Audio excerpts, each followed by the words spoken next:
Selamat pagi teman-teman sedharma, terimalah salam kasih dan dharma, namo buddhaya. Perkenalkan, nama saya Michael Evander Gustin, saya dari kelas 10 AK1 akan menjelaskan tentang penyakit sosial yang terjadi di Kota Pontianak. Yang pertama saya akan menjelaskan tentang latar belakangnya munculnya berbagai macam fenomena penyakit sosial yang terjadi pada pelajar dan remaja di Pontianak. Yang pertama itu munculnya prostitusi atau pelacuran anak di bawah umur. Penyebabnya, anak-anak tersebut ingin membeli barang-barang yang ia inginkan, bisa jadi barang-barang mewah atau narkoba. Yang kedua, mereka ingin terlihat keren di hadapan teman-temannya.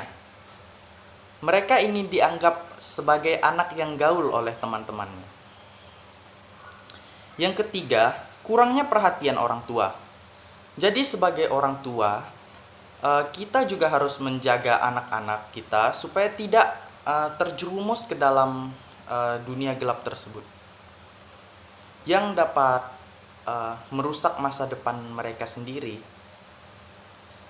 Yang kedua, munculnya gaya hidup yang tidak sesuai dengan kondisi ekonomi keluarga. Penyebabnya, yang pertama itu ingin memposting barang-barang tersebut ke sosial media. Padahal mereka tidak mampu untuk membeli barang-barang tersebut. Jadi, sosial media juga dapat menyebabkan anak-anak itu ingin pamer gitu ke sosial media supaya dianggap sebagai orang yang mampu. Yang kedua, tidak ingin temannya tahu bahwa ia berasal dari keluarga yang tidak mampu. Mereka merasa kurang percaya diri terhadap apa yang mereka miliki. Jadi mereka membuat kehidupan mereka itu terlihat lebih baik gitu. Yang ketiga, remaja menggunakan narkoba. Penyebabnya adalah berteman dengan teman yang buruk atau sesat, yang dalam agama Buddha kita sebut akatyanamita. Yang kedua, itu pergaulan bebas. Pergaulan bebas biasanya ada di lingkungan sekolah atau di lingkungan masyarakat seperti di komplek atau di di gang gitu. Itu biasanya adalah kumpulan anak-anak yang nakal dan juga biasa itu mereka ngelem. Yang ketiga itu kurangnya perhatian orang tuanya. Biasanya anak-anak yang menggunakan narkoba merasa kurang diperhatikan oleh orang tuanya.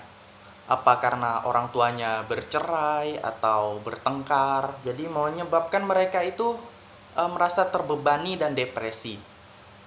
Saat kita depresi, maka teman-teman yang buruk tersebut atau akatyanamita itu mendatangi kita dan mengajak kita untuk menggunakan narkoba. Yang keempat, ada tawuran remaja. Kenapa tawuran remaja dapat terjadi? Yaitu yang pertama, solidaritas yang terkesan alay dan berlebihan. Solidaritas ini biasanya terjadi di lingkungan sekolahan, yang dimana ada seorang murid dari sekolah lain yang menghina temannya dari orang-orang ini yang melakukan tawuran. Lalu teman ini tidak terima dan mengajak teman-teman yang lain untuk mengkeroyok orang itu. Orang itu juga tidak terima dan mengajak temannya untuk membalas dendam. Jadi karena itulah biasa terjadi tawuran antar pelajar atau remaja. Yang kedua, mereka merasa paling hebat di antara yang lain. Seperti mereka ingin seperti kepala geng gitu di dalam suatu sekolah. Biasa mereka akan melakukan tawuran antar pelajar atau antar kelompok gitu. Yang ketiga yaitu pergaulan bebas. Biasa mereka juga melakukan tawuran, biasa dalam pengaruh narkoba atau kalau mereka tidak mampu membeli narkoba, mereka akan menggunakan lem. Yang kelima, munculnya berbagai macam kenakalan remaja. Penyebab, Saya jelaskan dulu, kenakalan remaja muncul karena pengaruh dari teman, keluarga, lingkungan, dan diri sendiri. Kalau dari teman, yaitu teman yang buruk atau akalyana-mita. Yang kedua, kalau dari keluarga, yaitu keluarga yang rusak atau broken home. Yang ketiga, dia tinggal di lingkungan para pengguna narkoba. Yang keempat, konflik batin yang dibuat dan dialami oleh diri sendiri, yang dari masalah tersebut tidak ada dan mereka membuatnya menjadi besar, dan mereka merasa depresi sendiri dan menggunakan narkoba. Yang keenam, munculnya remaja pengamen, yang biasa kita bisa ditemui di lampu lalu lintas, di warung kopi, atau rumah makan tepi jalan. Mereka kemungkinan juga memiliki dua, yaitu penyebab yang baik dan penyebab yang buruk. Yang pertama, ia bekerja sebagai pengamen untuk menafkahi keluarganya. Jadi mengamen itu bukan cuman buruk saja, tapi dia juga bisa berbuat karena mengamen dia bisa menafkahi keluarganya, atau yang kedua, dia bisa hidup mandiri tanpa bantuan orang tua. Tetapi paling seringnya itu yang buruk. Biasanya mereka menggunakan uang tersebut untuk membeli narkoba atau barang-barang haram lainnya. Yang kedua, solusi untuk permasalahan ini seperti yang saya sudah jelaskan. Permasalahan-permasalahan ini muncul karena pengaruh teman, keluarga, lingkungan, dan diri sendiri.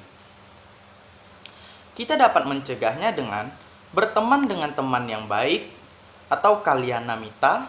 Yang kedua, menjaga keluarga agar tetap harmonis.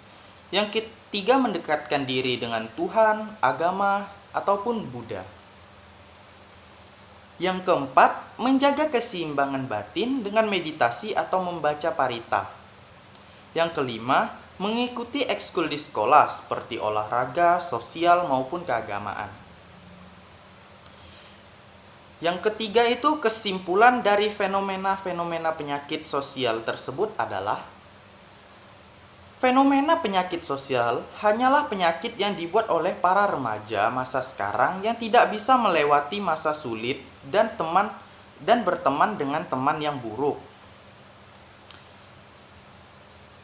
Sehingga karena kita berteman dengan teman yang buruk, kita juga akan terjerumus atau ikut dengan mereka menjadi orang yang seperti berbicara kasar, terus tingkahnya kepada guru juga tidak sopan, dan lain-lain. Bila kita dapat melewatinya, maka kita akan menjadi orang yang baik.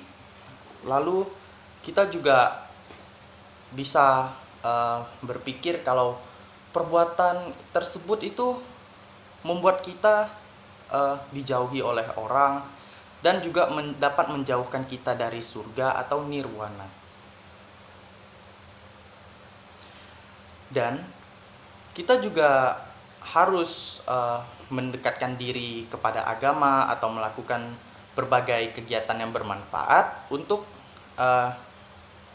supaya kita tidak terjerumus ke dalam sana. Itulah sekian dari saya. Maaf bila ada kata-kata yang kurang berkenan di hati Anda, semoga dapat dimaafkan. Terima kasih dan Namo Buddhaya.